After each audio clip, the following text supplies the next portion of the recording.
Alright guys, time for another fanfiction idea, and this one, as you can see, it's Star Trek versus the Forces of Evil. So it's a Star versus Star Trek crossover. I thought that'd be kind of a clever title. Get it? Star Trek versus the Forces of Evil?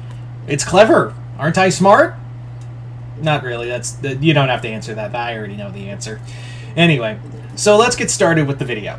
So the story begins in the far future, actually in the further, like in a far future, and basically, what has happened is that a Federation and Klingon alliance has been beaten back, and they've been beaten down by a new growing empire that has now claimed Kronos as their new home. They've now claimed Kronos as a new planet, and the Federation and the Klingon Empire is beaten back by the intergalactic empire of Muni. Yep. In the far future, Muni has become a major intergalactic superpower and have been conquering worlds like space Vikings, and have now taken the Klingon homeworld. And they're moving further and further into the Alpha Quadrant, and they're getting closer and closer to Earth. However, there is something that leaves the question of how did this happen? Like, how did this really happen? So, let's go back. Let's go back to the present time in Star Trek TOS timeline. So Kirk is just having like a captain's log, you know, stardate 24601. You know, the Enterprise has been called in because a science station has been, that has been monitoring a wormhole, has basically said like it's becoming unstable. So this unstable wormhole, it's not like it's like they're saying like it's going to collapse in on itself. There's not going to be no real damage, but what they want to do is send a probe, like an experimental probe, into that portal, into that wormhole, and basically figure out where it ends up. So like they want to get data from wherever it ends up, wherever it does end up, and the Enterprise is just there to help, monitor it. So, and also assist with science, with science stuff. I should have worded that better. I'm sorry, but anyway, so they fire the probe in there. The science station fires the probe. The wormhole is still unstable, and instead it spits out a shuttle. It spits out a shuttle, and it's weird because it looks like a Federation class shuttle, but the difference is that it looks like futuristic. It doesn't look like the shuttles that are on any Federation ship. So Kirk is like orders it to shuttle, identify yourself, and what is the meaning of this? This is this is a direct order. And the guy on the other line goes, my name is Captain Diaz, and my name is Captain Emilio Diaz, and I come, and you're not gonna, and I need to speak to you directly, Captain Kirk. I'm glad I found you because I needed to find you. And they're like, what did you need to find us for? And he's like, it's better if you just bring me aboard your ship. So, Kirk orders that they need, Kirk orders this, Kirk orders that the shuttle be brought on the ship, and Emilio Diaz is the great-great-great-grandson of, he's the future ancestor, he's an ancestor of Marco Diaz and Star Butterfly. Essentially what has happened, he can't, thank God I got here. I need to get, I need to tell I need to tell that station to not fire that probe. And they're like, they already did it. And he's like, no! And Kirk just goes, you better start from the beginning. You haven't told us what you're doing here or why that shuttle is so different, but yet it registers as a Federation ship. And basically, Captain Diaz explains that he comes from the Federation of the future, the far future, and they've been at war with the intergalactic empire of Muni. And he's like, Muni? That's not a world we've heard of. And he's like, that's because it's in another universe. That wormhole was made of magic. And Spock is like, illogical. Magic is a unquantifiable science that is yet to be quantified. And he's like, yeah, well, it got quantified real fast. So what happened was, like, Captain Diaz explains that right now, that wormhole is about to spit out the probe, and instead it's going to go haywire and crash land on another universe called Muni. The Mumins are going to find it and study this probe, and it's thanks to their magic mixed with this 25th century technology, they're going to have, you know, warp drive capabilities in less than 3 years. After that, they're going to keep building and building and basically start colonizing outside worlds until they manage to use their magic and mix it with wormhole technology, open up a portal, open up gateways to their universe, to the Star Trek universe, and start colonizing planets from there. However, throughout the ages, Muni went from colonization to this is our planet now. They went from colonizing to conquest in like a matter of like less than 100 years. In the first like 100 years, it was more like we're just here to travel and expand the Mumin to other our Mumin culture to other worlds. And then when they started encountering other people, they did to them what they did to the monsters ages ago, and they became conquerors. So a mixture of magic with science made them incredibly formidable.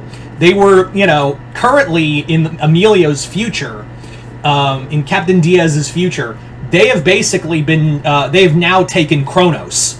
And Kirk is like, okay, that doesn't sound so bad. He's like, if I wish I could tell you why that's bad. And they're getting closer and closer to destroying the Federation and conquering Earth. And he's like, I tried to come here as a last-ditch effort to destroy that probe and hopefully, convince you all from not coming here. Even though, in my timeline, my ancestor was a Mumin who actually discovered the probe, and a human she met, they bred, and that led to me, that bloodline led to me, even though I knew it was going to bring an end to me, like, I wasn't going to be part of the timeline anymore, but I had to save everyone. So Kirk, being, Kirk, he's like, you said that probe has probably reached Muni by now, right? He's like, that's correct. Well, what are we waiting for? Mr. Sulu! He's like, Mr. Sulu, prepare to enter the wormhole. Yes, sir. Scotty, prepare, full power of the engines. He's like, we are going, and Spock is like, does this not apply, Captain, does the Prime Directive not count for another universe? And he goes, I think it we'll stick to the Prime Directive even if we are in another universe, Spock, but we're trying to protect our future. The Federation and this other universe's future. So they blast into the wormhole, and the people on the science station are like, "Are you stupid, Kirk? You only have 5 days before this wormhole closes in on itself. You've got only a 5-day window, maybe even less than that. 5 days, and I'm being generous about that. Realistic, you maybe have about 3 days until, realistically, you have 3 days until that that wormhole closes and the Enterprise is lost in this other universe." He's like, well, I'll have to make it super speedy. Mr. Sulu? Go. So they go through the wormhole, and sure enough, in our timeline, in the Star Versus timeline, the probe has, malfunctioned and crash-landed on Muni and is discovered by Star, who is like, ooh, this is nice, this is cool, check this out, Marco!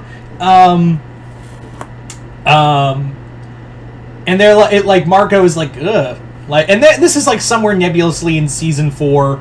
It's where all the interesting stuff before everything went downhill happened. Somewhere nebulously. I don't fucking care. As much as I don't like Star Versus, it's a fun little sandbox to play in. But I digress. So Star and Marco's like, this looks like a satellite from Earth, but it's not any satellite I've ever seen. And they're like, let's take it back to Eclipsa and see what it is. Like, maybe it's something from, maybe it's from some other science fiction world like your movies always talk about. And he's like, yeah, I doubt it. So they bring the probe back. Meanwhile, the Enterprise has just, reached that universe and are now circling over Muni. And they're already, like, scanning the planet, and they're having, like, unknown energy emanated from the world. Basically, they're detecting magic. Their sensors can't, or any of their scientific equipment can register it or even quantify the magic.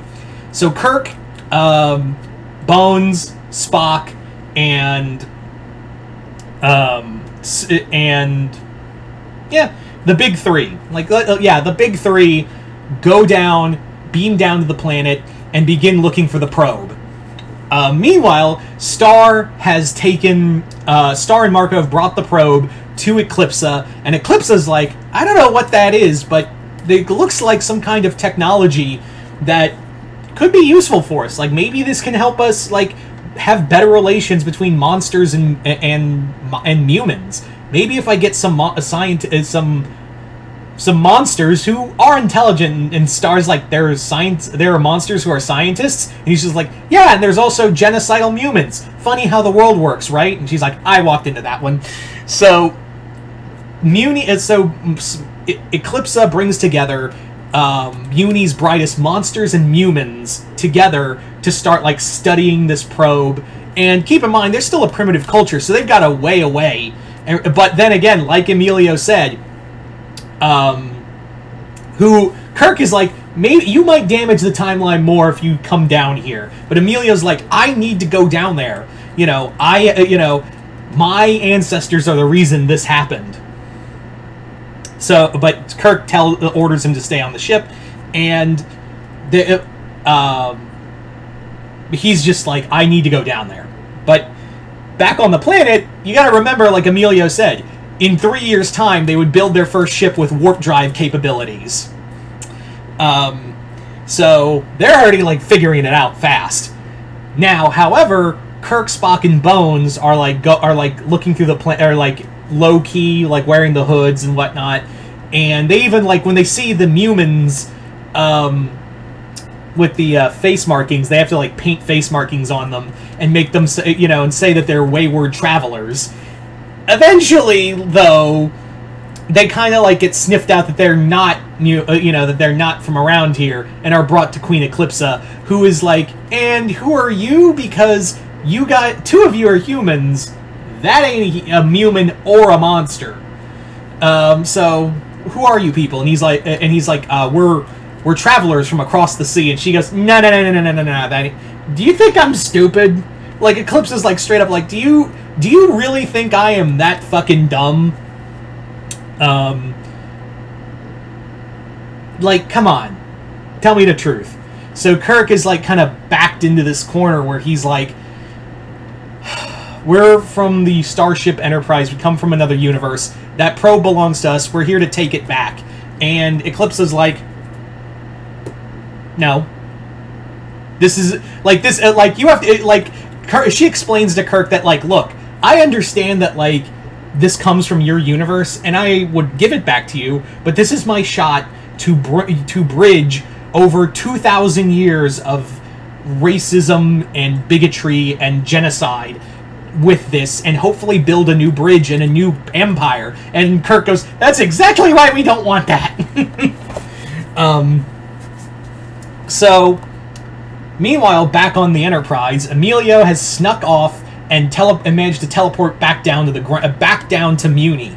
From there, he proceeds to sneak around until he meets Star, and he's actually, like, in awe because this is his, like, ancestor.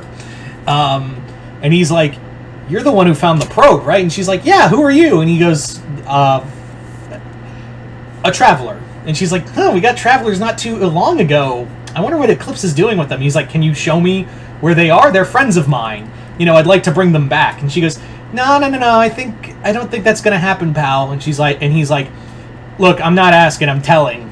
And that's when he reveals his secret. He can do magic because he is a bloodline. He has, human bloodline, the butterfly bloodline in him. Blech. Tried saying that 5 times fast. So yeah, he can do magic, and he actually reveals he has his own butterfly form. And he goes, "I didn't want to fight you, Grandma." And she goes, "Grandma?" And she's like, "Oh shit, you're from the future, aren't you?" And he goes, "Yeah. I need to destroy that probe because the Mumins are going to wipe out the universe." And she's like, "That's not gonna happen." He's like, "Look at it, like, I came from a universe that is being, as we speak, being terrorized by an intergalactic Mumin empire. You have, like, if you thought, Solaria and her genocides were bad, you don't know what the future Mumins are capable of. Yes, they've ended, Eclipsa, what Eclipsa will do here will bridge the gap between humans and monsters. And humans and monsters will even, interbreed with each other, creating new races of human-monster hybrids. But they go back, but the humans can't help themselves. You're a bunch of stupid, warlike barbarians, and you're gonna kill everyone!" So Star is freaked out by all this. This is when Marco finally arrives. The two fight, and he's like, "You know how to fight really well." And he's like, "I studied your videos, Grandpa." And she goes, "Grandpa," Star's like, "Enough about that. We gotta destroy that probe." So they go back, and Eclipsa is, overseeing this. And again, she's not really being a villain. She's just, she's doing this for the betterment of her people. And it's, again, kind of like a classic Star Trek episode, where it's more about, the ethics of what we're doing here. And even when they arrive and take get to the probe, and Emilio prepares to destroy it, Eclipsa has to fight Star and Marco to stop them. And Marco also gets Kirk, Spock, and Bones out of the jail. And there's even that kind of debate of, do you have the right to do this? My people are still divided, and this is going to save us. And even Star's like, "But I know the truth. We're going to damn the rest of the universe. We're going to just destroy the rest of the universe." So eventually, it dawns on Eclipsa that yes, while this is a solution, it's going to kill billions of lives. So she's the one who destroys the probe, every inch of it, every molecule, and down to the last atom. So there's no trace of it to be found. And she's like, Go back to your ship. Leave us. I will find another way to make a brighter empire." So Kirk, and after destroying it, Emilio starts fading out of time, and he tells Star and Marco, "It's like, I'm glad I got to meet you both, and maybe I'll still be around in another timeline." So he fades out of existence now that the probe's destroyed, and Kirk, Spock, and Bones go back to the Enterprise. They zip out of there, and the timeline. And there's even a moment where Kirk, Bones is like, "Did we do anything? Did we do anything to fix the timeline?" He's like, "Who knows, Bones? Only the future knows. Only the future knows." So that's how it ends. But for one of these few times, there's going to be a bit of a sequel bait here, because we cut back to a now we cut back to Kronos, still in the TOS timeline. We cut back to Kronos and discover that the Klingon High Council, several members have been killed off by an unknown person. And this new person claims to is making himself the new emperor of the Klingon Empire. And the remaining members of this council kneel to him, going, "All hail Toffee." Boom, there's your sequel bait. So if this does well, I'll do a second one. I'll do that one. But anyway, you guys tell me in the comments below, what did you guys think of this fanfiction idea? Did you guys like it, hate it? Comment below, let me know. Other than that, hope you all enjoyed this. I'm Mr. Multiverse. I'll see you next time in the Multiverse.